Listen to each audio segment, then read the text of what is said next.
Got a bad indoor TXV. The head pressure is 390. The suction pressure is 95. Tried adding a couple pounds of refrigerant and the head pressure went up. Suction stayed the same. 4-ton unit. Vapor line temperature is 42. Let's check the liquid line temperature now and see what it is. And if we go back here, 42 and 38, that's about 14 degrees of superheat, which is pretty good. That means our indoor coil is flooded. And then when you look at the liquid line temperature for subcooling, you got 91 degrees, 91 and 41 just about. That is a 50 degree split. Usually you only see about 40 degrees. So let's see here. We got 92. Wait, what is it? 93? Okay. Make sure that's right. We'll say it's 92. Subcooling is, wow, 92 and 115. So you can see that the subcooling is like 10, 20, almost, it's like 20 degrees of subcooling.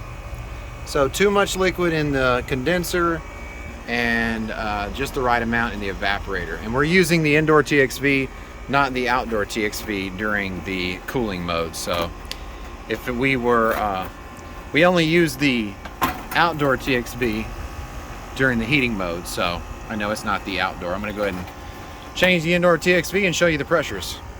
First thing I'm going to do is pump the refrigerant down. I do that by leaving the compressor running and closing the liquid line service valve. Okay, you need to make sure that if you have any pressure switches, you jump those out, because if you don't, well, you're going to see what the suction does. I got that closed off. It's going to start dropping. When it drops, it's going to cut out on low pressure unless you jump it out. When it gets to 0, that means it's pumped down, and then you close the larger. See?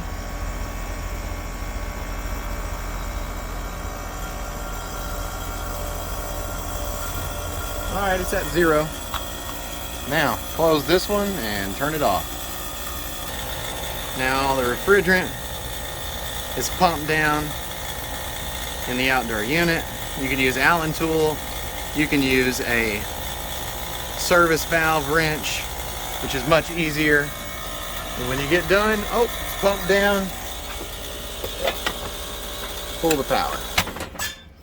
All right, now everything that's in the lines I'll recover, and then I'll only have to pump down the refrigerant lines and the evaporator inside the indoor coil. So now I don't have to recharge the unit, which is great. All right, got the TXV and some tools. All right, let's get in here. All right, here's the indoor unit. This is where the TXV is in here. Here's the new TXV I'm going to install. Here's the old TXV. There's the distributor. Goes into the indoor coil from the liquid line here.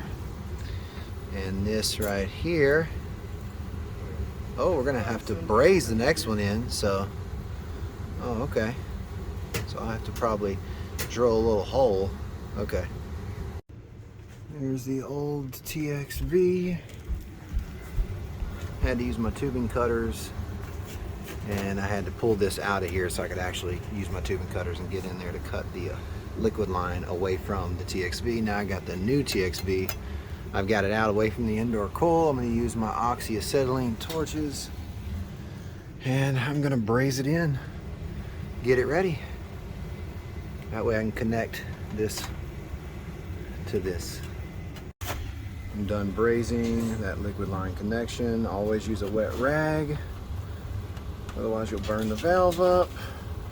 Now we can connect this. Ooh, beautiful. Alright, got the distributor side connected into the TXV. Bulb is strapped to the suction line. Make sure it's at 10 or 2. So I'm gonna use some Armaflex and a wire tie to make sure I insulate it. All right, now just gotta connect this into the vapor line. All right. Got my radiant leak detector, my soap, making sure I don't have any leaks. I've got the nitrogen on it, about 250, 300 pounds of pressure.